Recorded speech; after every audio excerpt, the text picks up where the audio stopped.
how it was before. It's actually looking like a really proper big tournament. Yeah. Yeah, I probably shouldn't bring up the past too much because we've been to some terrible lands actually, so we definitely won't get into that. But what we'll do is we'll take a look at the groups here. We've got some fantastic teams that got invited, and of course two that were coming through the qualifiers as well. We'll just bring that up on our screens now, and you can see we're going to be starting with Group A. And this is an interesting group, although I would argue there's a clear favourite in it in the form of Virtus Pro. We've got HellRaisers in there as well, and they're going to be playing Penta in the first game we're going to bring to you for this particular event. And then Vulgaire, is it? Now, I don't know a lot about those guys. I've watched them online, but this is like they're going to be their first major event, right? I think so, yes. I don't think I've seen them in a tournament before. Yeah, I'm actually not sure, though, because, again, depending on which kind of group you end up with, they could have possibly been to another tournament. It's just that I'm actually not familiar with the players or the actual team. I know that they played a little bit. I know Marcus played a little bit with them during practice when he was still playing. Yes, I played him on CSGO. Really? Yes, I've lost against them, and so. How awful for you! So awful. I've lost against many players and many teams. So he's actually saying this team might actually be pretty decent. So.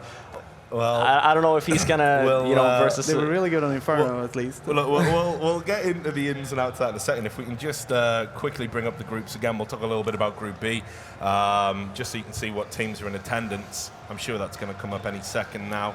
Come on, you've got this production. No, they're not. Okay, well we do have NIP, Mouse Sports, Titan, and also 3D Max, the Finnish Pride. I think the first two games in Group B will be NIP versus Mouse Sports, and you also have Titan versus 3D Max. Yeah. It's a group of death. I'm going to say that Group B is a lot harder than Group A. I mean, Group A, this is the first group we're going to cover, which will be Group A. It's going to be Virtus Pro versus Vulgaire, and then HellRaisers versus Penta. Again, for me at least, I have two favorites in that group. It's Virtus Pro and HellRaisers. Whereas for Group B, it's actually really interesting because you have Titan with a new lineup, RPK is back, obviously. NIP, also fresh from Aspen, second place again. They're actually looking very solid. I probably have them as my favorites to win the tournament. I definitely agree with you about that. I think they're my favorites as well. I mean, it's open. I think Virtus Pro, I was out at the ASUS Invitational. I was doing some commentary out there with my good friend Semela, who's going to be here as well a little bit later. But we watched Virtus Pro kind of do what they always do, the highs and lows of a Virtus Pro tournament, where it's emotional and then the punching of the tables. Bialy cut his hand up, and then they knuckled down and they rolled over all the teams, and of course eventually won it, worthy winners too. But I think they need to start. It's not enough to win small events like that. I think they need to be looking at events like this and actually getting back in the mix and thinking about beating teams like your Titans, your NIPs. I mean, do we think that maybe that those guys are there's always a possibility, at least, right? Yes, of course, there's always a possibility with a team like Virtus Pro. It's they've been around so long, and they've always been in the top. So of course, there's a possibility. I mean, if you look at DreamHack Winner, they lost to NIP in the semis, and it was basically just one round away from them actually beating NIP 2-0. They lost to overtime on Nuke versus NIP, and then I mean, if you look at it that way, they could have been in the finals in the previous major. So they are still a very good team and a team to look out for, and especially this tournament, I'm pretty sure they're out for revenge, especially on NIP. And if things goes their way. If you just look at the bracket, we're going to see them probably and hopefully in the finals. Yeah, well, I hope it works out like that. Let's talk about the first match we've got. Now, we've already alluded to it. It's going to be Penta versus HellRaisers, two teams that have recently made roster changes for various reasons. Rest in peace, Simple. I probably shouldn't say that, but God, whatever, it's me. I'm allowed to get away with it. But on top of that, Penta have, they've rejigged their roster as well, and they were one of the better German teams. I think they're a lot stronger now with the changes they've made. I've got, again, at the A-Split Invitational, I had the pleasure to watch them kind of play all of those players up close and personal. They're looking very good. They played each other recently in Star Ladder about 8 days ago, I think it was. It was a best of 3. It was 2-1 to HellRaisers. So they're no strangers to each other, these two teams. But as you can see from that result, incredibly close in terms of ability. So let's talk a little bit about what you think, about each team. So let's talk about HellRaisers first of all, because I'm sure you both have lots of memories of these players, you especially, Marcus. Yeah, I played against them a lot back in my earlier days as well. They're a really good team, so I mean, it's going to be fun to see how they're going to perform now with their new team members. It's not really. I don't think they've been to. Have they been to a LAN yet with their new lineup? No. So it's going to be exciting to see how they perform without Simple. Those were probably one of their best players. I thought so as well. Yeah. So it's going to be exciting. Penta, I don't know so much about, not as much as I know HellRaiser from my personal perspective, but we'll see. But I mean, you know, they lose Markelov as well, which is, you know, I mean, that guy's been there, seen it, done it, bought the T-shirt, sold the T-shirt, and then bought a bit better T-shirt with the money he got from selling it. You know, this guy has literally done everything. Yeah. And to lose that sort of experience, I mean, I was hugely surprised when I saw him, you know, going out of that team. Yeah, maybe there's some things we don't know. Like, for a reason they can continue with him. Like, there's probably a reason. And hopefully it's for the best for them. Well, yeah, and they're definitely going to think so. I mean, what do you think of this particular lineup? I actually think it's weaker. Well, yeah, on paper it's actually weaker, but then you have a player like Flamey, an up-and-comer. I'd say. I mean, he was playing really fantastic in that team, and then you have Adrian from before. Also, in the beginning of CS:GO, he was probably by far the best player. Dropped off a little bit at the end. And in terms of the change, I think that it was needed, because you always had HellRaisers was always. It's going to be surprising this tournament as well if they don't get our groups. But they were always that kind of team as well. They're very good on best of ones, especially in group play. You saw in DreamHack Winner as well. They just demolished everyone in the groups, ended up going in quarters, and it just wasn't the same team. So we're going to see if this change actually changes that, or if they're basically just the same team. I think replacing Markelov instead of, say, another player, again, we don't really know the full story, but it might actually be for the better. Because again, to me at least, I don't think Markelov is probably came up to the same potential he was in 1.6, and there's still a lot of... I mean, it was a very high bar that he set, though. Yes. I mean, yeah, for sure. 1.6 was one of the best uppers or that players. Na'Vi team. Yeah, totally. Yeah, so, and then you have, obviously, the new guy, Flamey, and then instead of actually cutting Simple, that to me was actually the shocker. Not so much Markelov, but actually Simple. Because he was the guy that was actually fragging for them. He was the go-to guy, the mad fragger, and then you just decide, okay, well, you know, we'll bring in 2 others, and we'll see what happens. It definitely seemed a strange decision to me, Robin, because look, while I understand he was involved in a few online controversies, you know, we've all been there, I think, you know, at some point or another in our playing careers. You know, it will happen, and you know, he's a young guy. He made a few mistakes, some unfortunate comments, and you know, some unfortunate behaviours. But I thought maybe the organisation would just give him a slap on the wrist, make him apologise publicly, and actually keep him in the team, because, as you say, he was their star player. Yeah. Probably we don't know the full story either. So that's probably always something going on behind. Yeah, but I mean, it's a big loss for them. I mean, I can't think of many teams that come into their first kind of LAN event having to replace a star player. You know, usually the people who get cut are the weak links in the chain. That's how it works in Counter Strike. Yeah, no, so it's actually rough, but I mean, again, you see, they still have good players on their team. That they have potential. It's just that they've actually never gone to that point where, okay, we can actually beat the best in a best of 3. Because right now, we can beat the best, but it's a best of 1. Yeah. And we haven't seen that in a very long time. I think last time we saw them was probably Star Ladder, when they were pretty much like at their peak, and we just haven't seen that. So hopefully, coming into this tournament, we're going to see a new side of HellRaisers. I really hope so, because again, they have really good players, and they, from the sheer talent that they have, they should be able to perform a lot better than what they have done. Yeah, and I think Flamey as well is going to be probably so excited going on a big stage, playing everything. So it's you saw, well, pressure as well, but maybe he will be able to handle the pressure real good and just make a really good game. Well, I mean, he was a kind of a controversial figure coming into any team at the moment as well. I mean, he's been accused of all sorts of jiggery poker. He used a very British phrase, none of which was ever proven or anything, I don't believe. So, I mean, there's a lot of pressure on his shoulders to show that actually, you know, I can perform, and I can perform at LAN. Yeah, and he's really young as well. So you got him. I think he's like 18 or something, 17, 18. Yeah, and then obviously Penta as well. Yeah.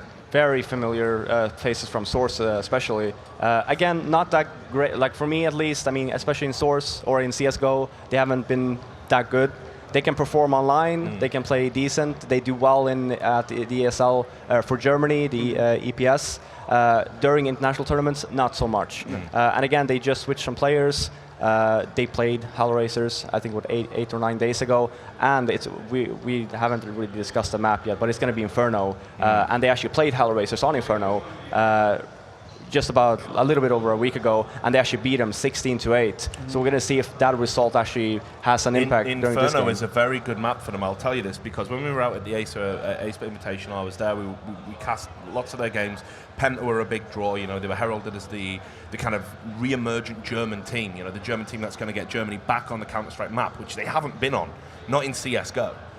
You know, they ended strong in Source with obviously the Copenhagen Games final, whether, you know, they made it there, and obviously people, you know, raised questions about that at the time, but again, we need to look past the controversy. And Crystal was in that team, and, you know, he was a player that was very, very good and came into CSGO, and we all thought, yeah, Germans will be there. For whatever reason, just there never was a German team. It just never happened. No. MTW went down the, you know, international route towards the end as well in Source, and nobody wanted to create a CSGO team in Germany. There just didn't seem to be the talent there. It was really strange. But now we're here, and, you know, the German scene's pushed forward, and Penta are at the forefront of that. Yeah. Now, I think with the changes they've made to their roster, I think they're much, much stronger. I think this is a really strong German side here. Well, yeah, I think so as well. I mean, this will be their first test. You can always do well in online matches, and especially when it's best of 1, even best of 3. But, you know, when it comes to a LAN tournament, you're here. You don't have your table you're sitting on. Everything's so much different. Yeah, everything is different coming into this one. And the first game you have to play is against HellRaisers, a team that's been on pretty much every single tournament except for this one new player. And then you have a new German team. I think they switched. Was it 2 or 3 players? 2 players. Yeah, oh, was it 2? Yeah. So it's a little bit rough for them. Again, it's not players that hasn't been into tournaments before, but it's going to be a stretch for them. Inferno, as I was saying, was a great map for them. They've got this system where basically what they do is they move around the map and they put Crystal with an AWP. This is how they play it as terrorists. They put Crystal, you know, into boosts. So the one player, his sole job is to basically piggyback Crystal into these weird positions around the map. They work on this, you know, consistently. So that's going to be a feature of their play. If Crystal's going to be hitting AWP shots, I think they've got a very good chance of winning this. It's one of their strongest maps. They know all of the boost points through and through. But one of the other points that I think is worth talking about as well is, like, players that stood out for me. Nex at the ASUS Invitational was a beast. He was beyond anything I could have imagined, because, you know, he was a player that kind of came in at the last minute. We didn't know exactly what he was going to do. He was huge. And Spiddy as well. These two guys were fragging and clutching like, you know, nobody's business. They looked really, really good. And I just wonder if now they've had a bit of time to gel, work on a few things, I think they've got strength in depth finally, for, you know, certainly by German standards. It's going to be interesting to see. I mean, they can upset it, of course. I mean, there's nothing that says that they can advance from the group. It's just that this one test, I think it's better to actually play HellRaisers the first game instead of, say, playing Virtus Pro, because then I think they would just get demoralized.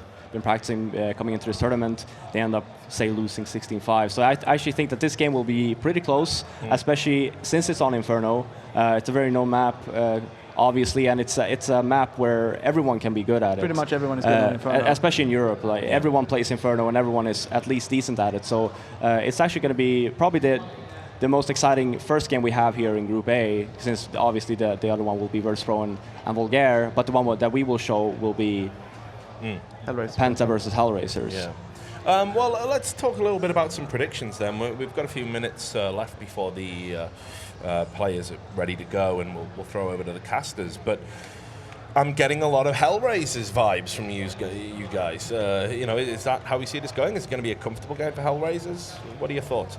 I think it would be more fun if Penta won an upset. I always like upsets. So, absolutely. But I'm not sure. It's hard to guess, but it's really hard to guess. I would say I would have to say HellRaisers though. Probably a tight game though. So like 16-13, something like that. Yeah. Okay. What about you? Yeah. I mean, the thing is, if you just compare the two lineups, I wouldn't really call them an upset. And if anything, we have probably the best German team, and we have the best team from Ukraine. Well, actually, the second best, since you have Navi. So they actually go pretty good head to head. It's just that, okay, HellRaisers have the LAN experience. Penta, they also do, but they never do well. They always, maybe during majors, I don't think they won a single game, probably one at most. So you always have that little, HellRaisers always have that little edge versus teams like this. Sure, it's going to be even. I think that. Don't forget a DreamHack winner. The Penta got out of the groups, and nobody thought they were going to do that. And this was the first time, right? Yeah, but now they changed 2 players as well. Yeah, they had a good showing. Lineup, yeah, but they also brought in 2 very good players. So again, it's going to be even. If Penta plays like they do online, I'm pretty sure they can win this. But I'm going to say HellRaisers as well. It's going to be close, but I'm going to say HellRaisers. Well, host predictions mean nothing. I can get away with it. So I'm going to say Penta. I think 16-10 to Penta. I'll just go against you two. You can laugh at me afterwards. But what we're going to do now is, guys, we are going to throw over to our casters. Of course, it is Anders and Semler. Who else? Only the best for this particular tournament. Take it away, boys. All right, thank you, Richard. This is it, guys. We're live with another ASUS ROG. And of course, you know, it's fitting. It's ASUS. I have to try and bungle the name right off the bat, Anders. It wouldn't be right. This is where, you know, it all started. Exactly. But here we go. I'm excited. First game of the day. We start a little bit later than some tournaments, but it means everyone is wide awake and people have time to go and set up. All the players were hours ago, so there's not going to be any issues at all. I like it. No, yeah, there was a little bit of a. Remember, we actually like ran into HellRaisers on the way here, and everybody's like, where are we actually trying to go right now? We can't actually find our way because they changed the location of the venue, so we all thought it was one place, and then of course it's on the other side. Well, so I was just following you somewhere. I know. I was so confident too, and I almost led us all to destruction in cold Finland, where it's actually not that cold outside. It's not too bad. No, everyone has been saying that you know it could have been -20, and we're only at like just below 0, so it's fine. There's no problem at all. And the Finnish people who see on the street, they're dressed for summer. They don't even care anymore. They're like, this is no problem at all. You know you're in Finland when it's like -2, 3 outside and guys walk around in T-shirts. Like Alu's just got his jacket wide open like, yeah, what's up, man? I'm just like, okay. I'm sitting over here freezing, rubbing my hands together. It's like a Game of Thrones theme coming on, because when I'm in Denmark, I feel like we're sort of like a Nordic country. And then you end up going to Finland and you realize Denmark is not north at all. This is where it gets crazy. But this game, though, coming up. Yeah, best of 1 game. It's always rough in the group stages, but it's hard having best of 3 group stages because they take up such a lot of time. We're going to be on Inferno as well, which is it's a really even map. You want to settle a best of 1. Inferno's not a bad choice. Always a little bit more worrying if you end up on Cobblestone or Overpass or Nuke. Yeah, well, I think, you know, like I like that you're naming these maps in particular because HellRaisers, I feel like they could have edges there, but it is a good map to start things off on here. Everybody's going to be familiar with it. Everybody's going to be familiar with it, and everybody's going to be, well, have experience. Like they were saying at the desk, I'm glad that there's actually a bit of a split desk there. Richard, he decided to throw the gauntlet down. He said, I'm not going. I'm not going to be a sheep following the crowd. I'm going to say Penta, and I might go with Richard on this one. Well, Richard, yes, you're right. He said Penta and he said Crystal, but the guy. But we know that exactly. We have to watch for me on the Penta team. I mean, Crystal, it's true he has his moments, and he's going to have his moment right now because he can't like fall back and sleep. But Nex is the guy to watch for me. Nex is a monster, and at least online, I'm really looking forward to seeing what it is on LAN right here because.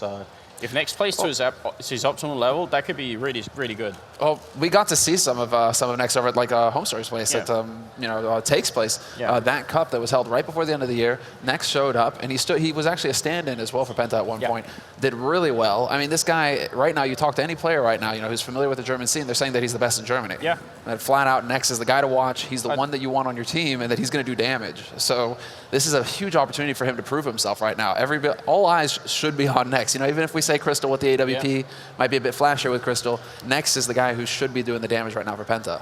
Yeah, but the supporting cast isn't too bad at all. Like Speedy and the rest, Dennis as well. Like they all actually perform like at a fairly stable level. You don't often see Penta games where they just drop completely off and you don't do anything at all. So I'm fairly optimistic about this Penta lineup too. I wouldn't say that they're the favorite team here, but I mean, I'm just going to throw in a little bit with HellRaisers, just a little bit. But if they win, I think it's going to be like 16-14 type deal. I think it's going to be a really close game.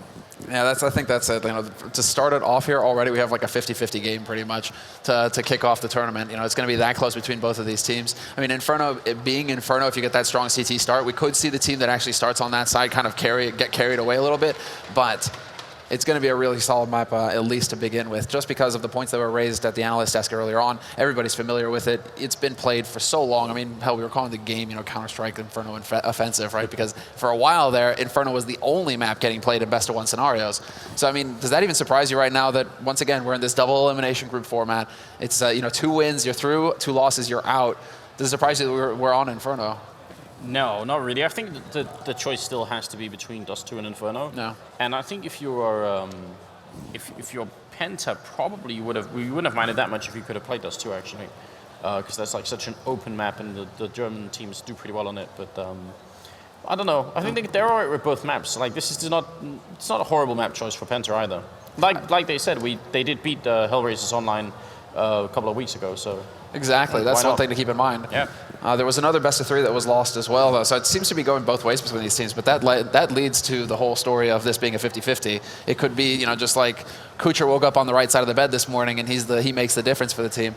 Both of these teams actually having made roster changes as well. So there's going to be some room for growth here, and also some growing pains to go along with it. It's going to come down to which team is actually going to get more comfortable the fastest here, and who gets that CT start. I think that's going to be the crucial thing here. Winning the knife round, yes, but getting that strong start with the pistol on CT could be the big difference maker. Had it been Dust 2, though, I mean, there's always the question, what would HellRaisers have done in terms of AWPing? Because, I mean, yeah, they have Kucher, and we've seen Kucher AWP before, but he's like a very, very different style of AWPing, and actually one that even fits in on Inferno, which is really exactly. Weird. But not in the JW or Kenny S type where he's really aggressive. Kucher's an AWPer that will just stand and hold exactly one angle. And if you peek, he's actually really good at getting that shot. But you won't see him like moving all over the map with the AWP. Usually, he's just in one place, and it works pretty well. Yeah, I don't feel like he's quite comfortable. Like, he doesn't have that dynamic style that Kenny or JW does, that's for sure. But, like, Inferno, it's good that you mentioned Inferno because we have seen him kind of be the go-to AWPer for them here on this map. Yeah. And he has just held that arch angle, basically, arch towards mid, and that's, like, Kucher's spot. He roots himself like a tree and just plants himself and gets the job done there. Question is whether Crystal's going to be able to counteract that with his AWPing. He's going to, I mean, they're going to be relying on him, I think, to be generating entries. If they start on T side, I think a lot of it is going to come down to get that optic for Crystal, and let's see if you can actually open up the map for us here. And then another player that's worth mentioning in this context here is obviously Adrian from Kazakhstan, because normally during the online season of Counter Strike, he's this player that will sort of fall a little bit to the background because he plays with a very high ping on a very bad computer. And wooden PC. Well, even then he plays really well, but there's always that question: how much of a bump is he going to land? And it's hard to predict because we've seen him come out and be really, really good, and we've seen him just sort of stay at like his online level, which is still good, but you want him when he gets down to like the 2-3 ping area, you want him to play really, really good. Well, we've always seen that kind of bump. It's just like how big of a bump, yeah. Right? Because it is always a fun experience watching it because he does play with like 130 ping on regular. That's always just ridiculous when it happens. Then he still gets frags and you're like, how is this even possible? But okay then, Adrian, you're just unique. Now, actually one of the issues that we've all had with HellRaisers in the past, one of the things we've criticized them so much for, is not so much because they've never really lacked star power, and I'd say they probably still don't. The thing is decision making, like smart decisions, and on Inferno that makes really all the difference in the world. So I'm just looking forward to seeing if we're going to see a HellRaisers that will, are they going to have like tight rotations on the CT side? Are they going to go for some cool fakes on the T side? Are they going to not run through smokes? I guess a lot of questions to be answered, and I'm looking forward to that. I like how we spent a lot of time going through all these players. Really, they touched on Flamey a little bit, but nobody really seems to have mentioned Doja at all. Well, no. And that's the thing. It's like, but Doja is Doja. He was one of the very best at the beginning, and now all of a sudden, he kind of gets overshadowed by the rest of these players that have been moving around. I'd say still Doja is like an incredible force to have on a team. Yeah. But the problem with HellRaisers, the previous lineup, it seemed to me, was that it was always just one person that had to step it up, and sometimes Doja would be that guy. He'd just step up, get like a whole bunch of frags in a game. But it wasn't enough because the rest weren't really there. I mean, that's the big problem. They weren't playing as a team. Maybe this iteration will. You certainly hope so. It feels like HellRaisers just have been this team that have just been looking for an answer to the question for so long now. I mean, ever since they broke the original team that actually defeated NiP, that broke NiP's streak, right? And then they went into Astana Dragons, and then they went into HellRaisers, and then and we still are, well, basically us. We're all tagging along on this journey of will HellRaisers discover the secret key? It's like the goblet of winning games, and they haven't found it yet, quite yet. I mean, even just between Doja and Flamey. Just between those two players, you have like a pretty decent amount of firepower. And if everyone else just plays their average level, all you really need then is like some good basic strats, nothing too elaborate, and some pretty decent mid-round calling. Like Angel being able to step in and say, actually, guys, I feel like the German team's probably going to be, they're probably going to stack up in this bomb site. Let's not go there, or just wait till the smoke's gone and then we go. Yeah. If you guys pop a flashbang and then we're ready, like something simple. I feel like we don't need something really crazy from HellRaisers. We just need. We don't need anything crazy, but then we haven't even touched on the fact that they don't have Blade here calling all the shots like they did for DreamHack Winter, right? Yeah, apparently that was a one-time thing. Yeah. So now, I mean, they really seem to be happy with that setup as well. Like coming out of it, even if they felt like they just needed a little bit more time with Blade and they really could have made the difference, that could have put him over. Just like Nip was saying, an extra 2 weeks of preparation, we would have been a totally different beast. But now, all of a sudden, HellRaisers, they were on that high and they felt good. And then Blade is out of the picture. He's no longer calling shots for the team, and it's back to Angel now to call the shots. So that puts a lot of pressure on Angel. Once again, all of a sudden his teammates, they had a taste of real like the potential that was there to actually start winning games, and now it's on him again to try and bring that back. Yeah, but maybe that is enough. Maybe just having the idea that having the overall view is really worth something could be enough. But I don't know. I did speak to Angel at DreamHack Winter, and he did seem like just a little bit more time with Blade, and we would have had it. Like it would have been good. He was very. I mean, he seemed to me like really happy with how things had gone with Blade. That's just why it comes as a shock to me that the Blade, is actually backed off of the team. That he's now on that, and doing his thing. Where it really sounded like he was going to become an integral part of HellRaisers. It did for a while. It did. Bit of a surprise there, and that would have been, a very interesting learning experience for all of us. Actually, having these callers, another team that would have a coach that would be calling all the shots for them, that would literally be their in-game leader. Yeah. Except that he's the man standing behind them. He sees all 5 screens. He sees all 5 players and everything at all times, right? It's just like this overarching mind. So do you want to put a number on it? Are we going to do this? Yeah, why not? It's always fun. I said 16-14. HellRaisers winning 16-14. Really close game. So you're thinking HellRaisers 16-13? Was that it? 16-14. 16-14. Close as possible, yeah. Whoa. Okay, buddy. Okay. I'm actually going to go Penta then 16-12. All right. So. Yeah, fair enough. A little bit of a difference there. I think Penta will be able to pull through because I like the Strugs as well. I think is going to be leading for the team. He after catching up with him over at the Homestar Cup event, I believe it was the Acer Invitational, getting to catch up with him, he really has a lot of ideas as to how he wants the game to be played.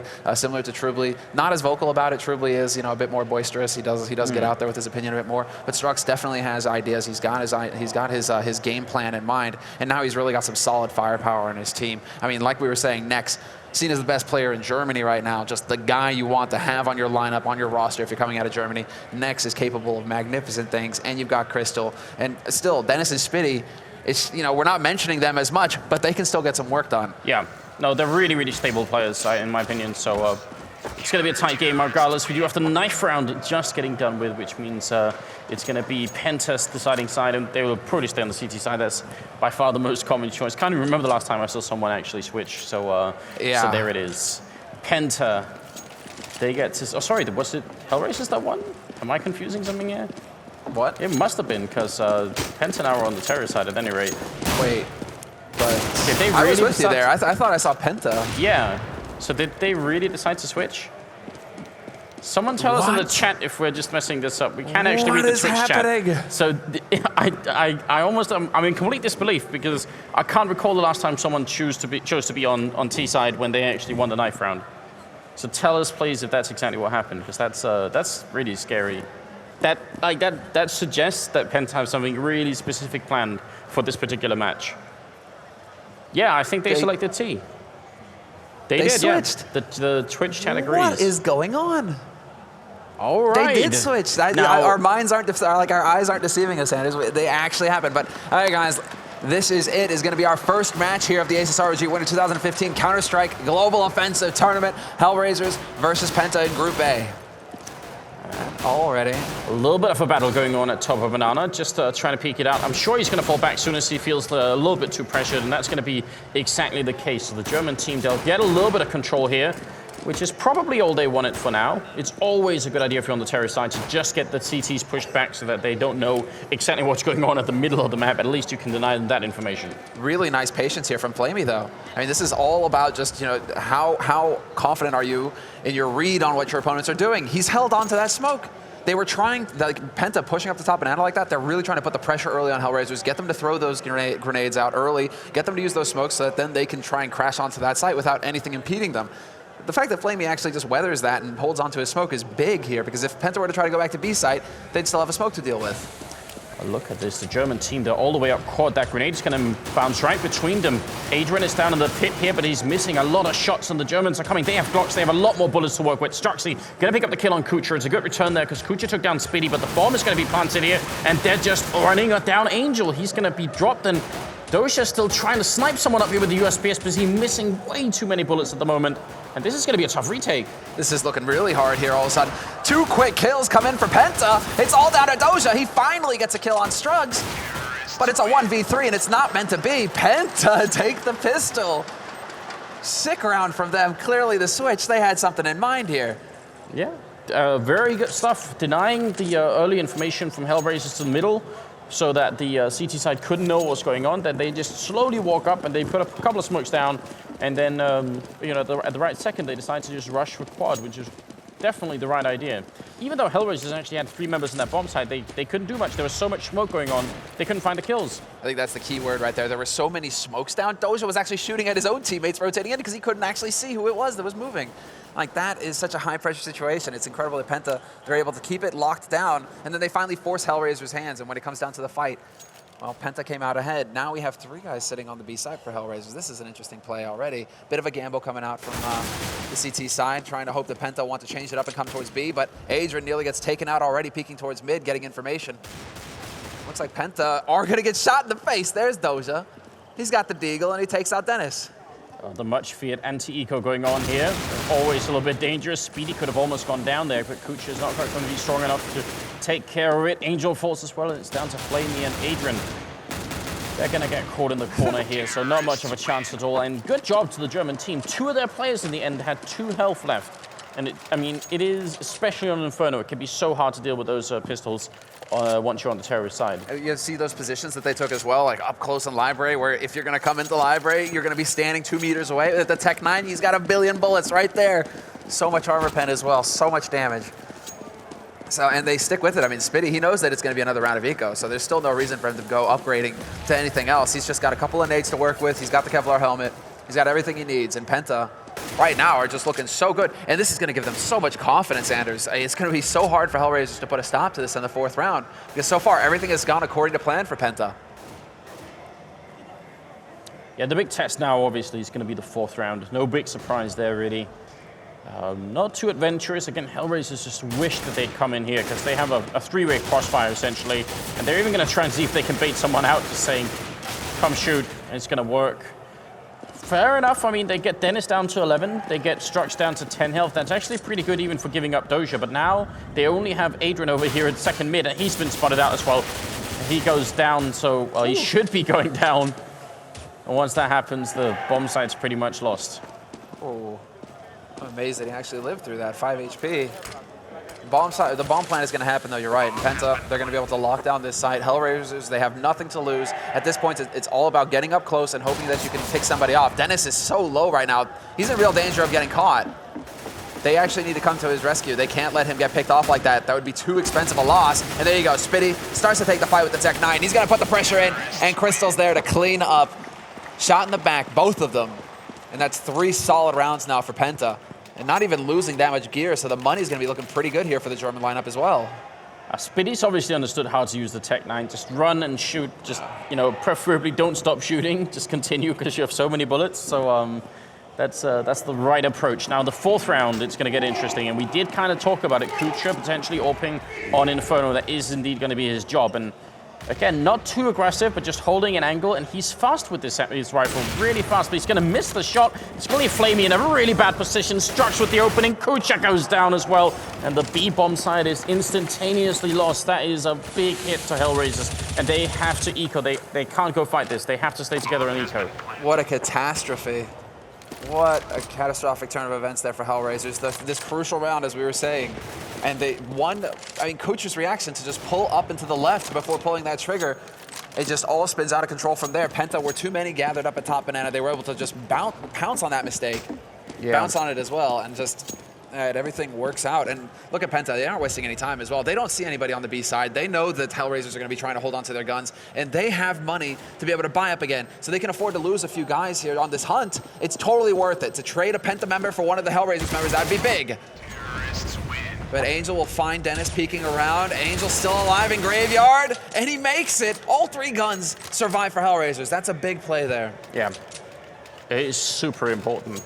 They're looking for 11-4 right now. They need to come back in this game. And so much was decided by Kucha missing that one shot, and it's very uncharacteristic, but it's what can happen. You know, a group stage best of 1 is the first game of the day. They've warmed up, yes, but it's just a different level of focus, and you just have to be out of focus for a second, and at the wrong second, you know, this can happen. Let's see here, Angel under pressure already. Good flash from him to try and peek and get that information. Again, there's 3 members here for HellRaisers, and this time around, Angel will pick up the first frag, takes out Dennis. Flamey, though, commits, picks up a frag of his own, but he gets taken out in turn. Still a man advantage for Penta, but that seems a little risky there from HellRaisers' part. Flamey certainly didn't have to stay and fight. He could have just got the kill and ran away, but maybe sometimes you can have too much confidence as well. They're still in a good position right now, 4v3, and Doja is checking the apartments, and if he keeps doing that, he's probably going to find a really easy kill, but it could go the other way now that the German player is moving back. They're right next to each other without really realizing, and Doja gets a kill, and what is going on? Spitty has no idea that Doja's in the apartment. He just walked right past without any reaction. What is going on? Now Spitty's going to be able to catch out this man here. That's Flamey, I believe. No, that's Adrian. Adrian is picked off. Doja, there you go. Surprise, surprise, he gets another frag. And Adrian has to be on the comms just asking, how the hell did he get in here? I thought you were covering this whole area. And Doja technically was. That was a very, very weird exchange. Crystal, Molotov up here, but I don't think he's going to get the chance to get the bomb down. They should be rushing through. Doja with that much health, there's no reason for him to stay back and allow for a bomb plant to go down. So a solid round coming out from HellRaisers, which is very important. If they had lost that round, they would have been eco fully, and it would have been 6 rounds probably for the German team. Now they've got them stuck at 4, and they've got a real chance to just bounce right back in the game. But no more mistakes can happen. No more slip-ups like Kucha earlier. Exactly, they have no room for error looking at the money right now. They just do not have any room for mistakes. If they lose this round, they'll be on eco, HellRaisers. So Penta, they know this, of course, and they're trying to go for pressure early. Good nades, there's the top banana. Angel tries to flash himself in. He's going to pick off next. Multi-spray there, but Struggs is going to take out Flamey. Oh, this is risky business now. Good timing for him to get that smoke down. Doesn't commit to going across as well. Great spray through on both sides, but they're just shy of hitting each other there.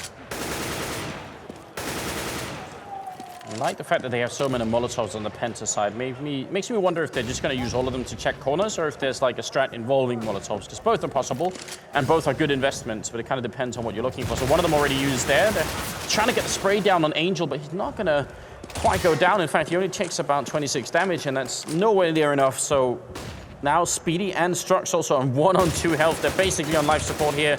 Any shrapnel on them, and they're going to go down, but they get the opening on Doja regardless. Adrian in a good spot, gets the one, and just needs a little bit more. Couple of bullets here and there, it's going to be all it takes, but it's an expensive round, all things considered. They'll win it, HellRaisers, but they lose 3 members, and that's actually too much considering the situation they were in. They could have got out of there with more people alive. They could have had. Doja actually landed the shot on the man on short there. That was a bit of a mistake from him, and then he just tried to get out of there, trying to get into pit, but he wasn't quick enough. That could have made the difference right there had HellRaisers actually stayed alive in that situation. But at least now, HellRaisers, they have enough for an op for Kucher, which is big. Penta, however, having lost a couple rounds in a row, they're still going to be able to go for a buy. They still have enough money. So the HellRaisers are definitely not out of the doghouse yet. Flamey, though, this time is going to be the one getting the entry frag here with the help of Angel setting it up. And now HellRaisers seem to really have gotten their game together on this B site. It did not go their way earlier on, based off of practically one mistake on Kucher's side, but now all of a sudden they're becoming pretty difficult to deal with here. But the fact that the Germans actually chose the T side makes me wonder if they have something interesting up their sleeves. If they have like just a couple of rounds where they're gonna pull out something really cool. Well, they've already got 4. That's the thing. They only really need like one more round, 2 rounds. If they can get 2 rounds, they're gonna be feeling very good. I mean, the pistol round looked nicely executed, so they clearly had some work put into that one. But the 4th round, they kind of just won because, you know, Kucha missed the shot, and you can't really rely on that. So I'd like to see just a little bit more. I'm hoping we can see something cool. Kind of like what maybe Richard was talking about, boosting Crystal up somewhere, but it could be something else as well. Next, it's going to go down. Good return kill from Speedy now, but it's still going to be really tough here with just 28 seconds left there in the bomb site. And a bomb plant right now would be big. Speedy actually choosing to fight Doja instead of putting down the bomb, and that turned out to be a really good decision. Now they could realistically win the battle here. It's Crystal with the AK in hand, takes a look, but Kucha's there. He won't miss the shot. And Speedy actually gets a double kill with just a little bit of health left. So again, overall, they get some kills on HellRaisers. They get the bomb down. It's not so bad. No, they're still, I mean, yeah, exactly. They're still getting 3 kills, and as long as they can continue to get 3 kills on the round, HellRaisers are never going to be able to establish a solid economy, so they're always going to be in danger of ecoing if they were to lose a round. So long as Penta can continue that. For a second there, I thought that he had spotted out Flamey, that he had actually spotted the shoulder there coming through library, and that he was going to be able to set up to hold off the HellRaisers push that was coming through, but he ended up just peeking right into the op, and Kucher was more than happy to get the job done there. So Penta, they were right on the edge. Here's everyone's favorite moment. It's the Tech 9 rush summoner. Well, it is the Tech 9 buy. It's 3 Tech 9s with armor, and a couple of P250s as well, and some grenades, and I think this is a fantastic investment for Penta. The fact that they got the bomb down kind of means, well, they have the money to go for this anyway, and it can be completely fatal. But they're going to have the money to go for anything tricky, like you said, right? If they have some kind of strat in mind, going for this half bite, not a problem, because in the next round, they're going to have money to do whatever they want. So we have to see now. It is going to be the rush straight up short. Angel is waiting right around the corner. He's going to take a peek out, and he doesn't get the job done. Crystal takes him out in turn, but Kucher's there to lock down the angle, and it's only going to be Struggs now alive, but not for long. Kucher finds him with the HE, and this time around, HellRaisers, they do manage to dodge the majority of the damage. Crystal has absolutely no soul. Not only did he buy armor and Tech 9, he also crab walked in to get that kill on Archway, and that's like a combination of the most annoying things. I guess really only P90 crab walking could be more annoying than that, but yes. Well, now here it is, Crystal with the AWP. He's just going to take a quick peek down the middle here, but he's not going to catch anyone jumping past yet. And we'll have to see if they are going to try for any kind of clever boost. This one that they might do down bottom of Banana is like the most common one on Inferno to look over any potential smokes. But since there is no smoke, they have no reason to use the boost. And now I want to see if they have something else planned. This could easily be what has given Penta the confidence to play T-side Inferno. If they feel like Crystal is good enough to pick up the entry frags with an orb, and you can win the map. Yes, you can. I mean, it's a lot of it. It comes down to slow play as well, though. Had Crystal been able to pick up an entry frag here, then the rest of Penta were ready to just go behind that frag, just speed up for the site. But now it's going to have to change. They're going to have to change their pace, Penta. They should be setting it up to allow for Crystal to try and catch anybody peeking on HellRaiser's side. As we can see, they're working their way back towards Arch now. They want to try and take a look towards A side. Kucher always plays Arch. If he's not in Banana, he's usually in this position here. So that could have been an opportunity there for Penta to find him. Crystal now lining up there as well, but Adrian is here to lock down this angle. Kucher's rotating around, so they do actually have a crossfire, and that's going to be Crystal with the opening. Very decisive, confident shot there coming through. Kucher goes down, Adrian to follow next. It's going to be all on Doja here. He's got the M4, only 7 bullets to kill. Speedy next in line, instant headshot. He goes for more. He's got the pistol out now, putting damage in. He almost takes Strux with him, but it's not enough. Doja could have been a triple, but now it's all on Flamey here. 1v3, and Smoke is up. He's going to try and see if he can make his way through. And they're both hiding at the same angle. He takes one more bullet would have killed Dennis as well. He's going to jump and shoot, and Dennis takes him down. It's going to be a double for him at the end, and Penta are going to win the round. Did you see how they lined up at the end as well there? That could have been the gift for Flamey. Start spraying on one guy. Hey, I get both. Great, guys. Thanks for the help there. That was way too close, and Dennis then deciding to just take that fight as well. No fear. This was a great play, though, from Doja here, being able to hold this off and playing the angle so well. Just staying alive, trying to close that angle on short. Then he goes for the USPS. He still gets a headshot, and this was a sick round from Doja. Just wasn't quite enough there for HellRaisers, and HellRaisers now, they just buy what they can. But look, glass cannon AWP on Kucher, a pistol on Adrian. They just don't have much money. And that's bad news. When you win 4 rounds in a row on the CT side, you kind of want to stack up the money, but that's what we were talking about earlier. Penta kept doing the damage all along, which has left the CIS team in a weird position. Speedy, and they actually double crouched in to get that kill. There was one all the way in the back and one in front, really hard to deal with. Doja here, quick pickoff, goes for more, but he walks right into a bullet, and so does Angel. This is now looking very bad. This could be a terrific first half here for the Germans. Adrian down to the pit, almost looked like Crystal got that shot while jumping with the M4. And now Flamey, well, can't really do much, and they should hunt him. They should definitely hunt him. Get out there. I mean, Penta don't have mountains of cash either, but yeah, they should be out, at least sending one guy to look around, see if they can't hunt him down. They're checking apartments, trying to be thorough, making sure that he can't, ninja around here and try and go in for a ninja defuse or something. I think Crystal, Dennis, and Nex at least have enough money that even if they died, they'd have AK, full grenades, armor, and everything else. So, yeah, I hope that they would be a little bit more aggressive here. Because on Inferno, one rifle can definitely be enough. And I'm wondering now, this is the big question, because we've seen multiple different iterations of what people do when they have just this one rifle. Some people will put it in B and then put the 4 people with pistols in A. And other people will just say, right, well, we're just going to go aggressive and hope that Flamey gets 1 or 2 kills right off the bat. We pick up those rifles, and now we're in the lead. So I'm wondering, because they have a really tough choice to make right now, HellRaisers. If they eco, I mean... We have to wonder if they're going to try and change it up, because Penta are going to know that Flamey, he has the gun. He usually plays B. Are Penta even going to bother going up towards Banana to see if they run into that M4, or are they going to try and focus on A? Trying to take that information into account here. But it is going to be 3 members for HellRaisers, but they've actually moved the M4 over to that A side, potentially expecting the mind games coming out from Penta. So 2 people, absolutely nobody holding Archway right now, but there's no way for Penta to know that. The stack in B. It's just 3 people here. They don't have armor. They don't have any grenades to flash out with. I think if Penta go for it here, they're going to win this fight. Oh, they should. No problem here. I mean, 3 guys, only pistols, 1 PT-50 in the mix. Let's see how things go. 2 PT-50s, and there is just a mad spray battle, actually. This could buy time for the rotation to come in unless they can confirm that the bomb is there, but Nex is just clearing house. Strugs is there as well. Doja alive at the back, and he gets 2 kills again. He's still alive. They finally got rid of him, but that took far too long. But it makes you wonder what would have happened if Angel had been there as well, if they had had an actual 4-man stack. Kind of, you know, like I said, just sometimes you do see people do that, where they put the rifle in one bomb site and the 4 pistols in the other one. Not saying that would have necessarily landed them around, but Doja certainly did a good job at the end. Now, what's surprising is that they actually put Flamey over here to try and see if he can retake it. Gonna go for the early kill here, takes down Nex, but he's gonna fall now. It's a 1v1. Ender or Angel versus Speedy, and all the way in the back, he's trying with the pistol. 5 bullets left. He doesn't have a kit, so he's gonna have to move a lot faster than this. He will go down. Speedy landing an unlikely headshot, puts him in the fountain, and that's gonna be the end of it. They're looking pretty comfortable right now, Penta as well. I mean, they've got so many rounds on T side now. Everything seems to be going their way. HellRaisers are definitely struggling. I mean, HellRaisers, it's all pressure on them at this point now to try and turn it around, to try and recover something from this CT half.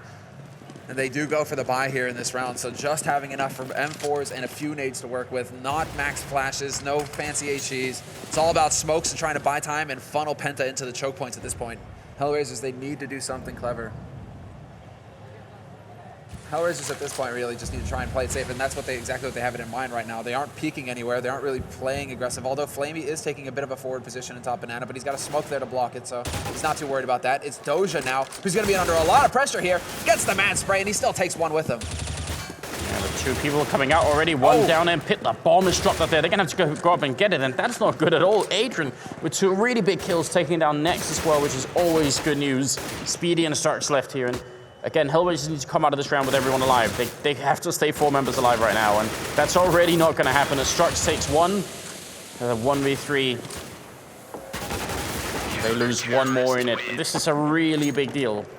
It starts off a little bit shaky from HellRaisers, but once they stabilize and get it into that 2v4, that's when they really need to start playing well together. Yeah, it's just way too much right now. They've just cost themselves way too much, HellRaisers. I mean, if it weren't for that bomb getting dropped up on top of the balcony right there, Penta could have probably done even more damage. They could have tried to really focus on getting onto that site instead of having to send somebody back up there to go get the damn thing when HellRaisers are shooting at them. Nice nade, though. That's going to be doing some damage. That's the bomb dropped as well here for Penta. This is actually a bit of a mistake. Grenade is going to end 1 team kill in the middle of it. Speedy taking care of Dennis and helping out HellRaisers a little bit here, and Flamey gets the last shot in. So finally a solid round coming through from the CT side. And it is kind of curious. We've been talking so much about Nex, and he's actually at the bottom of the scoreboard and doing pretty badly at the moment. So maybe the pressure is getting to him. Perhaps. Maybe we jinxed him some, though. Maybe we did jinx it. You know, I mean, these things happen. I'm surprised to see that. He hasn't had the best luck either, but really it has a lot of it's come down to Strugs.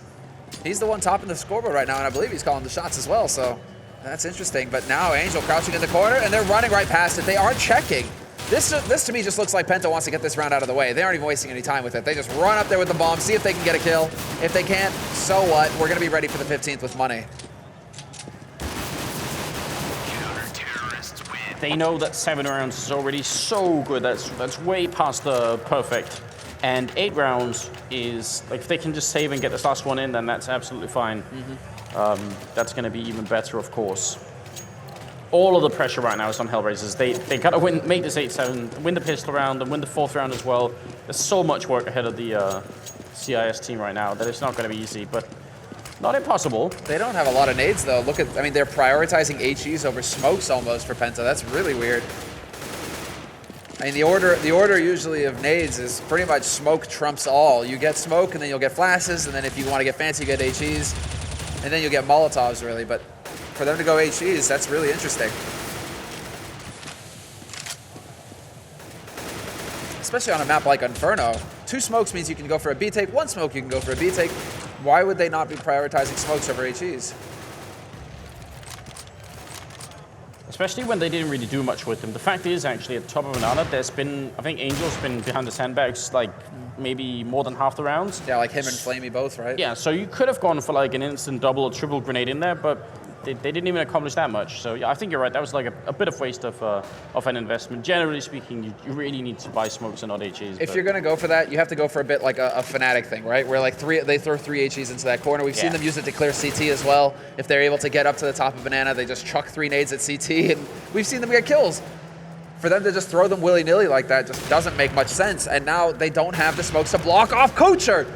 2 kills, Dennis and Crystal down, and now Penta, they're running out of time. They've only got 20 seconds, and Kuchers gets his 3rd frag. Spitty is gone. That's how that first round should have gone when he had the AWP. That's what they needed. Doge's just going to take down Strux as well, and it will finish 8-7 in favor of HellRaisers, but only barely. It's a really tight match for the first one here for the HellRaisers team. I think they were expecting to do much better on the CT side. I think they were gunning for at least 10 rounds, and preferably even more. What worries me here is that Penta, I mean, I was expecting something interesting out of them for the 15th round. Sure, if they're throwing away the 2 rounds before that, they aren't really doing anything with it, okay, but I wanted to see them apply themselves there towards the end, because you don't want to start letting off. Like, okay, yeah, you have the lead, but if you lose that focus, HellRaisers aren't the kind of team that are just going to let that go. If you give them an opening, they will still be able to take advantage of it. So if Penta start to get a little lax right now, start to loosen up, that could be a problem. They have to stay focused. Sure, they have 7 rounds, but the job isn't done yet. It's done when you have 16. If they could win the pistol, how much would that? That would make it 11-7, right? You know, so, there's the coffin. I'll hand you like a hammer oh, you and mean a nail. If Penta win the pistol? Yeah, that's almost too much to handle. If HellRaisers were to win it, though, that could be interesting. I mean, well, that's basically what has to happen to keep HellRaisers in this game at this point. It's all about this next pistol. They need to get the strong start. Yeah, they're not looking like a crushed team, but they're not looking very festive boisterous, either. Yeah, there's a little bit of a down feeling right now going on, obviously. Well, the German team, I'd say more than anything, are looking focused. Like they know not to celebrate as well. Like that could be the biggest mistake. I mean, pretty inside they know they've done a good job. But if you just high five each other and celebrate way too early, you go right in and lose the pistol. All of a sudden, all that energy is like wasted and gone. That could be a bit of a trick as well. What is that? There. It's like an adrenaline dump or something. Yeah. There you go. It's gone. I mean, that could be it right now. HellRaisers also, though, it's always kind of weird or like hard to get a read on them because they're always so dour, so focused, right? So, but Flamey looks like he's having a good time. He's just enjoying himself, right? He's got a bit of a smile going on there. And then he realizes, and then it's, just evaporates. Oh, okay. I'm wondering what they're going to go for this particular round, because I like Penta's approach to a pistol round. Just deny a little bit of information, top banana, just make sure that the DTs can't look down middle and see what's going on. And then you all group up top middle, end up going towards quad and A-bomb side, and you just kind of rush in there and overpower them with the Glocks and everything else. And a couple of clever smokes to make sure the USPS shots aren't too easy to hit. Mm-hmm. Pretty basic, pretty simple stuff. I mean, it's not too elaborate. HellRaisers in the past has sometimes seemed like a team that will sort of go crazy with the Glocks and just go for a Glock train. Yeah. We've seen them do it plenty of times. I mean, straight up short, towards B side as well, they're not afraid to go for it. So I'm wondering if HellRaisers is going to throw luck to the wind and decide, okay, this is going to be the play, then we just go for the straight Glock train and it's either get the job done or die trying. My favorite pistol strat on this particular map, on the T side, by far, is the one where you end up pushing at least 3, but preferably 4 people up in apartments. Yeah, you love this strat. Yeah, then you have like one guy down in the middle, and he throws a flashbang over that sort of pops over pit somewhere, and then maybe the people in the apartments, they also have a smoke themselves they can put up so they can get out of apps. It sounds weird, like smoking off apps when you're running out, but it's to prevent people from just instantly like USPSing you down. And then you know, with the combined smoke and a flashbang, you just, you know, completely bum rush the people in the pit. And it can actually, like, unless you have 2 people in pit and 1 in bomb site, it's really hard. Even 2 people in pit, sometimes they just get completely overrun. It happens. It happens. I mean, it is a clever. It's a fun strat. It's still like a bit of the YOLO to it, where it's just like everybody's just going to go jumping off this balcony and cross your fingers and hope. Because that was the other thing we saw this strat used just the other day, Anders. Who was it? We've seen it a couple times. I can't remember. But you're right. Yeah, it was on Wednesday night. We actually saw that strat in action. But you have to cross your fingers and hope that the first guy doesn't get USP'd. Yeah. If he gets nailed to the face right off the bat, then a lot of the impact goes out of the push. You need to get somebody into that pit fast to get rid of the pit crew. If the CTs land a counter flash just at the right time as well, you end up not getting out of balcony, and you're in the apps running into a wall instead, and it's really confusing. Yeah. So you gotta make sure you know what you're doing. And you're right. It's not entirely a coin flip. I think it's better than a coin flip, but I think it's a little bit situational. It depends on what the CT setup is. It's like, why overcomplicate things, Anders? Just what I'm saying is, everybody go Kevlar, everybody get decoys, chuck them top mid, and just run up B. There you go. Well, that it's is as simple as that. That's your answer to every T-side pistol round on any map. Let's rush B. Well, there are a couple where you can trade it up, right? Nuke, I'll go A. I like that. I like the A rush. First 3 hut, last 2 squeak. Yeah. Bomb goes squeak, and then just YOLO out. But okay. That's the thing, man. You don't want to overthink things, especially on matchmaking. But you don't want to overthink things, man. Simplicity is key, Anders, to a happy life. Well, I will. No, I mean, the fact is, you could do it on Inferno. You could win. You just have to headshot the first guy coming up top banana, and you're safe.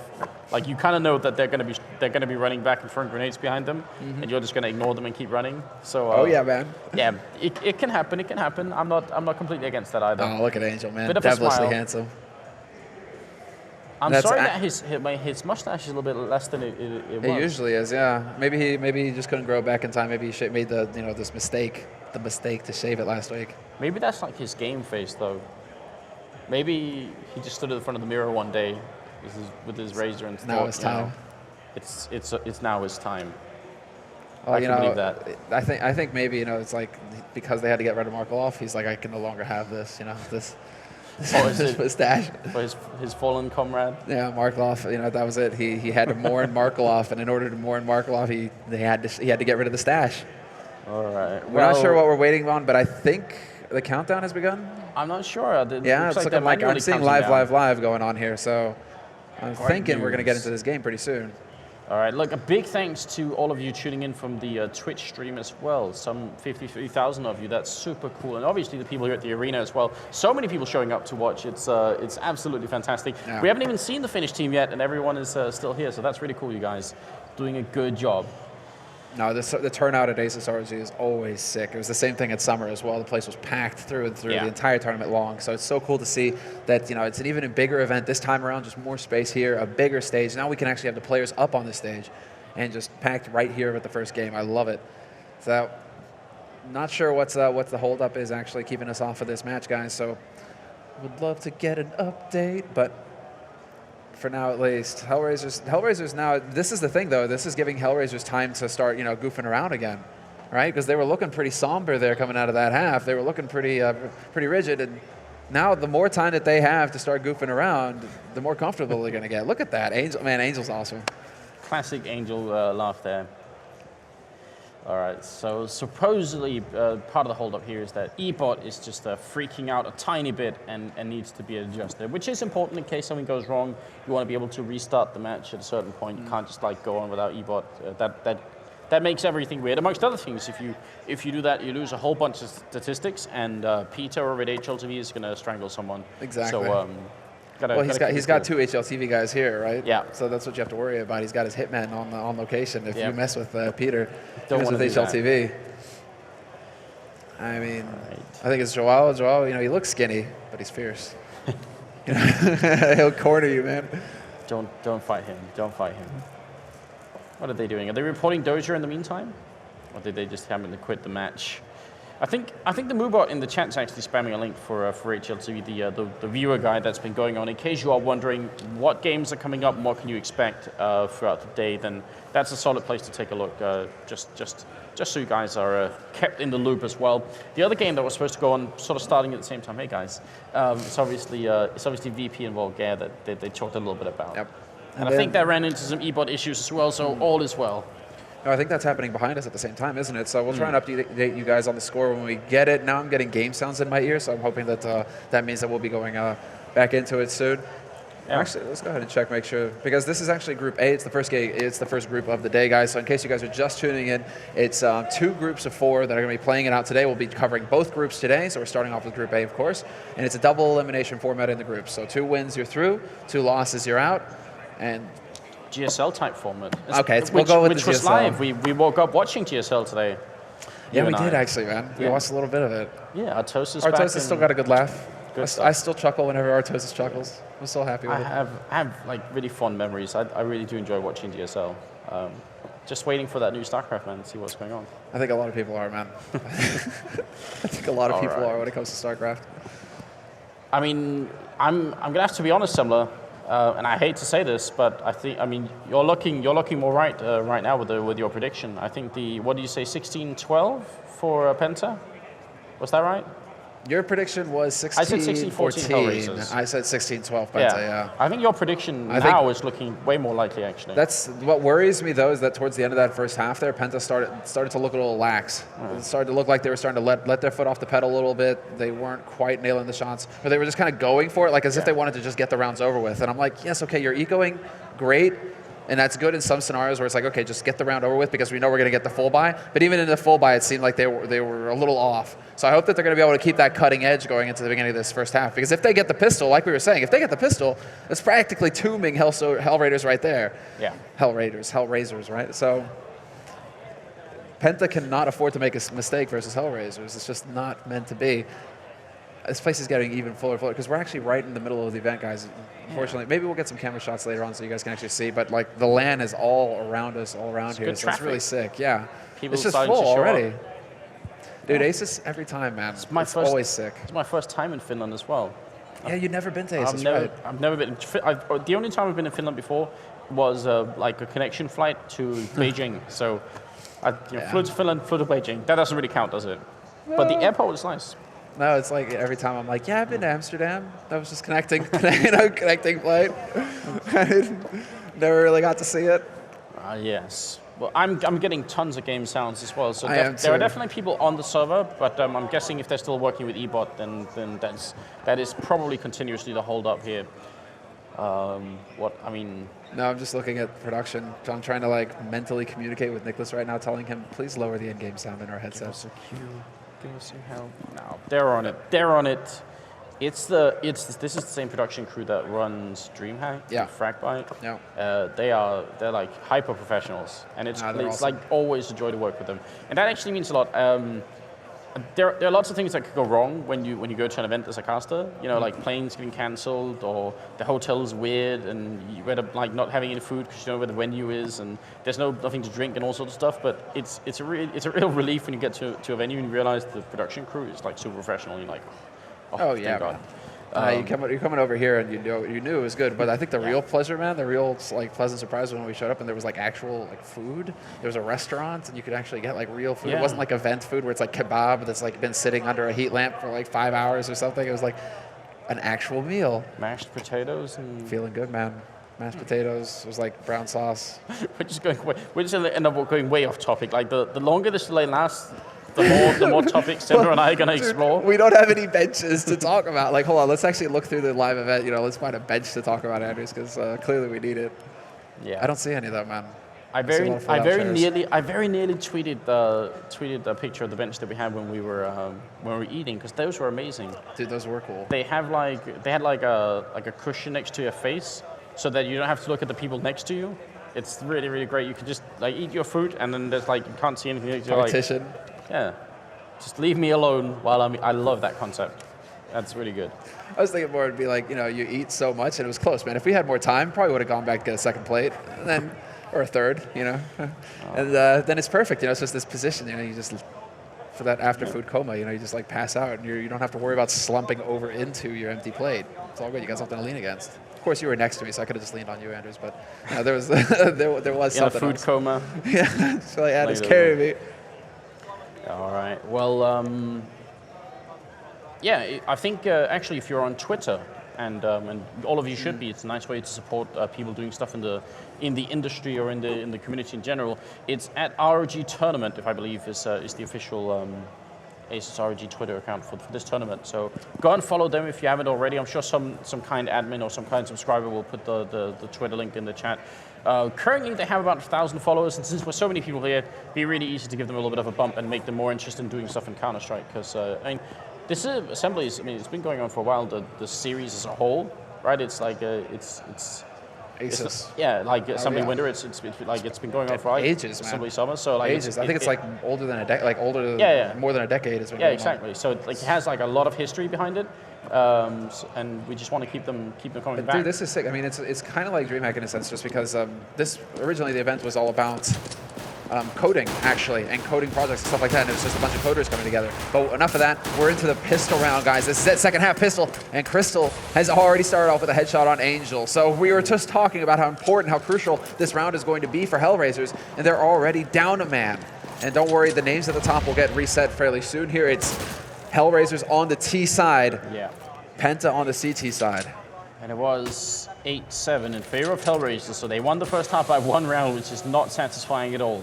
Only good thing right now is that Nex and Dennis are quite low on health. They really got shut down a lot, but that opening kill is still going to make a big difference. Now, they have a flashbang, a smoke, a Molotov, and a smoke, so they can definitely go for this B-bomb sign. That looks very likely at this point in time. And it's going to be a really, really good idea if they go for it here. I think this is probably going to be a success. They just need 1 entry frag, and they're good to go. Dennis solo on health. 1 bullet's going to kill him right here. Trying to get the shots through, not quite connecting. Crystal in the background. There's a quick rotation coming in from the CT side. Crystal landing 1 more headshot. It's going to be Struxy to get the kill on Flamey as well. And now things are looking much worse for HellRaisers. They got to win this round, but they got 30 seconds, and they're in a 2-on-4. Doja just picking up the bomb, punching into numbers, and putting it down fast. But I don't think they can hold this bomb side. Oh, they just might. Nex is fairly low, but Struggs takes out Adrian, and that was a crucial kill. Now it's all down to Doja. He has swapped out for a USPS, but he's only got 10 bullets. Doja, it's your time to shine, and look at him. He's just trying to land the shots, but he's not going to get any of them. More than enough time here for the defuse. And Penta, they just continue to roll through HellRaisers, no problem at all. It looked a little touch and go there for a while, but I think, in all seriousness, Anders, I think Flamey needed to be throwing that Molotov. He threw the smoke. What's up with that? I think they needed to have killed Dennis, and it looked so likely in my mind. I could see it happening. Just 1 bullet landing. I mean, almost even if it went through the coils, it would have still killed him. Yeah. That kill would have opened it up, but they took a little bit too long, and then Crystal gets that 1 headshot in. He already gets the opening kill, but the follow-up headshot like that, and that buys them enough time. You can actually almost tell that the HellRaisers team, they slowed down significantly after they lost 1 more member, and that bought time for the rest of Penta to get in there. So exactly. Overall, just a lot of credit to Penta. They're playing a tight game right now. They're not making many mistakes, and they seem so awake right now. Well, let's see how things pan out now that they have rifles in hand. Penta, they've got a solid advantage. Flamey, he's boosted, and then now they know, but he's still going to get another kill here. Crystal just doing the damage, runs out of bullets, swaps up for the USP, and he doesn't get the job done. Kocher will take him out, but the damage is done here as far as HellRaisers are concerned. They're down to Doja. He's got the deagle. Do they even want to bother peeking against this? Exactly. Doja's just like, sit down, get out of my face. No, but that was the 2nd bullet. You can't do that with the deagle. Like, don't tell Doja what Doja can and can't do. Yeah, he's like I don't know what that is. You are supposed to sit down, and if you miss the first bullet, you wait half an hour, and then you try 1 more time and see if you can hit one. Like, that's how long the recoil is. That's ridiculous. I'm surprised that they faced him, though. I mean, why take the risk? When you know that the guy's got a deagle, that can happen. He can one-shot you. Yeah. 20 seconds left, and Doja still no closer to getting his hands on this bomb. He's sneaking, but he's not going to be able to get the job done. Struggs actually there to save his mate. Looked a little touch and go there for a second. They're able to recover somewhat here in Penta. that turned into a bit more of an expensive round than I think that they were expecting. They still lost 2 members in the scenario. Yeah. And that's what we always said as like our success criteria for any eco round. If you can kill 2 CT members, then you're doing a pretty good job. Thing is, we know HellRaisers are going to buy this round. They did put the bomb down the first round, so that investment that they put into pistols, yeah, it's going to deny them a couple of grenades, but they still have 2 smokes, and that can be enough to take a bomb site. All it means is that once they take the bomb site, put the bomb down, they won't have any smokes left to sort of keep the CTs out, the CTs that are retaking. So that's worth considering as well here. That might be a detriment to them at the end of a round, but let's take it one step at a time and see if they can actually get in, and they desperately need to. Right now, it's 9-8 in favor of Penta. Yes, and exactly. That's already really good. That's a fantastic start. I mean, it's just they had a huge head start going into it. Now they just have to lock it down here. HellRaisers trying to make the mad dash up the short. 3 members straight through. They've got the bomb there backing it as well, although they are hesitating with that bomb. They need to make it through before the smoke clears. Next, he's got the Molotov to buy more time, and right now, HellRaisers are just pinned down on short. Kucher does find the shot, but Next comes back and takes out Angel. 3v4 here. One more opening kill, that's all they need. There's 2 inside 8, there's only 1 person at beam with 40 seconds. If they make the rotation right now, but the bomb is up and out, so actually making that rotation would be almost plain suicide. They're gonna have to simply go for it here. They take down Next inside the bomb site, all alone. Strux goes down, he doesn't even get to return the kill. Great start here for HellRaisers. Into the 3rd round of the 2nd half. Very, very important now, and Dennis, best he could do is get an exit frag and run away. He needs to play it very carefully here. He looks like he wants to do his Doja impression. They should be peeking at the same time. No, they will not. But he did get spotted out. That was a good catch there by Flamey. Messes up the flash, and I think we have a restart coming in. And that's awkward. Yeah. Angel does not look amused. I think, I mean, obviously that round was won, but that probably is Ebot playing with us a little bit here. That's a problem because... Have you noticed that Ebot is like a really temperamental thing? Like sometimes it seems to run like whole tournaments without making any mistakes, and sometimes it seems like it's like every other minute. It's so rare when that actually happens though, when Ebot like starts throwing things around, right? Yeah, it is rare, but sometimes it just completely goes nuts. Then it ruins Angel's day. Yeah. But it looks like they are able to get back onto the server. The question is, that round, it didn't tick over in time before they died. So does HellRaisers, is the score updated, or are they going to be able to sort things out as far as, who had what money, etc.? I would say if Ebot hasn't registered it, they should probably just go and play it. Like, they should just go and kill the people on the bomb site, put the bomb down, and let the last person get away and pretend like, because that round was won. Yeah. I mean, there's really no question about that. No, that was pretty clear at that point, but that is definitely frustrating here for HellRaisers and for Penta both. I mean, Penta, whatever can buy them a little bit of time, that's certain, like, we just gave them that start as far as the pistol is concerned, where Penta, everything went according to plan with that pistol. They were able to hold out, but now all of a sudden HellRaisers are right back into it with their first buy round, and that should mean that we are at 9-9 scoreline at this point. 9-9, yeah. So it's really close, Anders. I don't know. It might be like a 16-14 scenario after all. Maybe I was getting a little ahead of myself with that 16-12. I would really be impressed if HellRaisers have it in them to come back. But obviously, if they can string together a couple of consecutive rounds where they get entry franks like they did here, and Penta can't put together like a really solid defense, then sure. But the one thing, I mean, just to talk about the round before we theory craft too much about what the eventual result of all this Ebot nonsense is going to be. The one thing that went truly wrong that round for Penta, and it's actually something that happens to a lot of CT-sided teams on Inferno, is when you lose control of archway and quad, the natural thing to do sometimes is to sort of rush in and hide inside the bomb site. And while it's cool to have 1 or 2 people inside, if everybody ends up inside a bomb site and there's nobody in pit, there's nobody in graveyard, you have nobody in library arch anymore, nobody's holding up apps, then you're actually getting yourself locked in. Yep. And it's almost impossible you can't cover all those angles. Even if you have 3 people inside, that's not great, because 1 flashbang, 1 HE or whatever, like, can really ruin your day. So I don't think anyone chooses to say, we will just cover this bomb site by all staying inside the bomb site. It's something that happened, like you get forced into that position, and that's what Penta sort of got that round, which is unfortunate. And that you could see that there was not much they could do. Like Strux at the end, he was alone, obviously, but he had to cover next to him, and eventually there was some guy popping out of apartments to kill him. but it's just too fast. Yeah, I think Penta definitely expected HellRaisers to come barreling through and really commit to that site early on. Yeah. And the fact that HellRaisers were able to keep their cool, back off from that scenario, not run through the fire, force the nades out early from Penta, and even win some duels, that's changed everything there for Penta very quickly. So Penta now, the question is, they're going to have one gun saved up, pretty similar to what happened with HellRaisers actually earlier on in the first half. So they'll have one rifle to work with. What can they actually do with that? Is the rest of the team going to go for a force buy and try and even money, perhaps? I mean, there are options here. Yeah. CZ buy with armor. Have fun with that. I actually think I would say they probably will, because normally if they'd save no rifles, if you just win the pistol, lose the follow-up round, it's not uncommon for you to be on the CT side and just say, well, whatever, we're probably going to be double ecoing anyway. Now we just go for, armor pistol, then we eco the next round anyway, and then we've lost 3 rounds in a row at that point, and we will we'll try and continue from there on out. Like that's a pretty legit way of doing it, I would say. Especially if you have armor.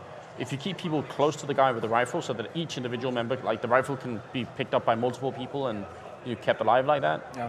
What we used to, I think sometimes called Russian AK back in 1.6. But then it'll be the German M4. The German M4, why not? I mean, it could happen. There is that. I mean, it's just, it's so nervous. It's so tricky when you get into that kind of arms race with the CT side, T side, both of them forcing up round after round just because the CT side is going to go broke before the T side is. Yeah. Right? But then again, the success ratio of buying CZ 75 armor or just any pistol in armor is pretty high. Yeah. I actually wish I had like the real statistic. I wish I was a more hardworking person and I had sat down and like compiled all the statistics and just found out exactly how good it is. If someone could do that, that would be really sweet because it's worth knowing, especially now that CZ. I mean, it has been nerfed considering, but it's still very good. No, it is. It's still up there. I think that they just the change that they made addressed the fact that it was really difficult to punish offers more than anything, or punish anybody if an M4A1 ran out of if an M4A1 ran out of ammo and you wanted to try and get the punish, that M4A1 could be sitting there with a CZ. He whips out the CZ and he annihilates 2 of your guys. So just the punish angle was what they really tried to address, it seems, with the CZ, and they did that. It is much easier now to punish an op, for example, but it's still an option. You still have to worry about the guy if he's already got it out there and he's sitting around that corner. He's still just as dangerous as he was before. So don't take that sentence out of context at all.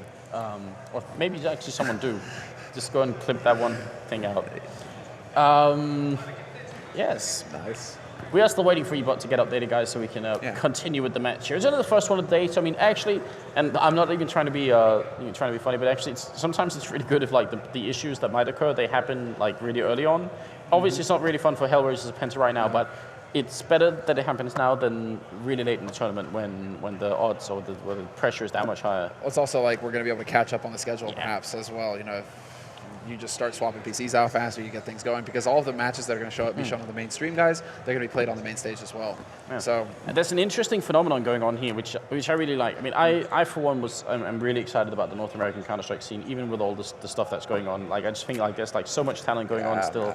It's really exciting. It's really exciting. I mean, but there's a lot of stuff going on, and what's going to happen today essentially is that as this tournament sort of finishes today, the ClutchCon tournament just kind of takes over and keeps running. So if you're in for like a marathon Counter-Strike day, then, and we talked about it, I mean, if Flaren said earlier, it's going to be a problem for us because we're going to go back to the hotel, and normally, when you go back and you've worked a day like this, you want to sleep quick so you can get up, but now it's like, well, we're going to have to stay in the hotel and watch more Counter-Strike. Exactly, man. It's a really rough, it sounds really rough, right?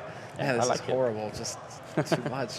And we're going to get to see more of like CLZ, Liquid, Fnatic are over there as well, actually playing in ClutchCon. So, there's going to be some good CS all throughout the night. Lucky Americans. If they wake up early, they get this one, and then they just keep on rolling with ClutchCon. Exactly. Oh, well. Not a bad way to spend your day, I would say. Not at all. Friday as well. It's winter anyway. What are you going to do outside? Dude, it's Friday, actually. That's like the best way to end the week right there. Working week, come home, plenty of CS. All night. I'm trying desperately to see if I can remember any of the Rebecca Black lyrics, but actually, I'm glad they've escaped me in a way. But right now, seriously. Right now, I wish I had them in my head, but I can't. What is it? Gotta get down on Friday. Exactly. Yeah. Oh yeah. Yeah. The memories, they're coming back. And then it's just like you're getting down, you're like flopping on your couch, you hit the TV, got CS right there. Oh yeah. All right. Well, yeah, we're still waiting for an update, of course, guys. So we're sorry to keep you waiting, but it's still the eBot waiting. Still the eBot, guys. So. Have you ever tried to work with eBot? Like, have you tried to be the guy working eBot? Because I haven't. I have no idea how it works. No. But as far as I know, it's like one magician, the guy who like created eBot, is the guy who's pulling all the strings and running everything and making sure that it runs at all times. I wish we could get I wish we could get like a screenshot of that guy working backstage. I bet it would be like a 90s hacker movie where he has like 100 consoles up and text is just like he's typing on 2 keyboards at the same time to get eBot working. That yeah, kind exactly, man. Yeah. One hand per keyboard. And you know the thing is, it's like he's like, I need a drink real quick, and he just like goes scooting away on his rollerblades. Have you seen that one clip from the NCIS show? There's like one where the police station or whatever it is they're getting hacked. And, and like and they start both typing on the same keyboard. They've got multiple people typing on the same keyboard to try and. We gotta go faster. And then like they do all of this build up, and it's so sick. Oh my god, yeah! And then the guy just like pulls the plug. Yeah. And you're like, it's not. Why were they bothering this whole time? All they could do was pull the power plug. It's amazing. Which wouldn't work in any case. Yeah. People are asking what eBot is. So actually, that's maybe worth explaining, just in case some some people don't think we're trying to intentionally confuse you. Yeah. Yeah, so eBot is a piece of software that runs simultaneously with the game, and it will pick up like a bunch of statistics that you can then later put into documents and put on websites and show people. Yeah. It also means that you have what's called a match medic, which means if the match gets, something happens, it cancels, the server breaks, or someone gets disconnected right at the beginning of the round, then you can reset the match at a certain time. It'll remember people's economy and like how much money they had, so you can you can keep going back and back. And it's a really useful tool. It's actually what makes adminning a whole lot easier if it works. It's really hard, and you shouldn't even try and run tournaments without eBot. You really shouldn't try. It's a really bad idea. Unless you have another tool that can someone do the same, but eBot's definitely the most popular one. Or you just have like one of the old school legit like admins who just knows every command by heart and just like you'd never have a server problem. Like a savant who can just Yeah, his name is Maud. All right. Well, if you don't have that, then that's it. But when eBot gets difficult, it really it punishes you hard. It's like, come on. Well, and this starts to Angel throws his headset across the desk. That's what happens when eBot starts to get cheeky. It starts to ruin it for all of us here. Man, it's not often you actually see Angel get miffed like that either. Usually he keeps it pretty cool. He was just laughing. He was just having fun. I know. He was just laughing, and then they had it going their way. And I mean, if you look at it from HellRaisers' point of view, they just win a really big round like that. They know that they've probably forced an eco at this point, or at least they forced Penta into a bad situation, and now Penta gets some time to relax as well. Oh, apparently this will be is from Vakam. Okay, that explains everything. Now we know why they're all crazy, or why he is crazy. He works for the French news site.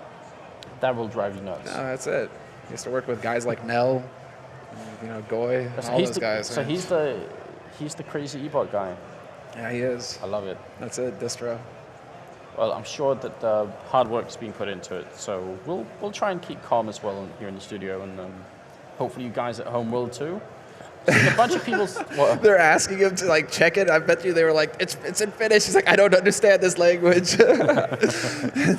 Wrong version. That's not helping. Okay, great. Well, we'll see, guys. I mean, we're gonna keep you posted, obviously, because you're here with us. So we're all gonna be talking about what the hell is going on here. But hopefully we'll be able to get this squared away soon. Finnish is a decidedly hard language to try and decipher if you're not from Finland. I've noticed. Yeah. But it helps, and this is really helpful. Okay. They have almost everything in Helsinki, at least, is code translated into Swedish. Mm-hmm. So almost everything says something in Finnish, and then it says Swedish. So it's still good. You can still navigate the city. It's perfect. But you have all the advantage in that sense, man. I'm still learning. I'm still working. Where's the English? You've been living in Sweden so long, man. Okay. On that note, we're taking a short break, guys. Gonna dodge. We'll be back in just a few minutes with our first game of the day. So don't go anywhere.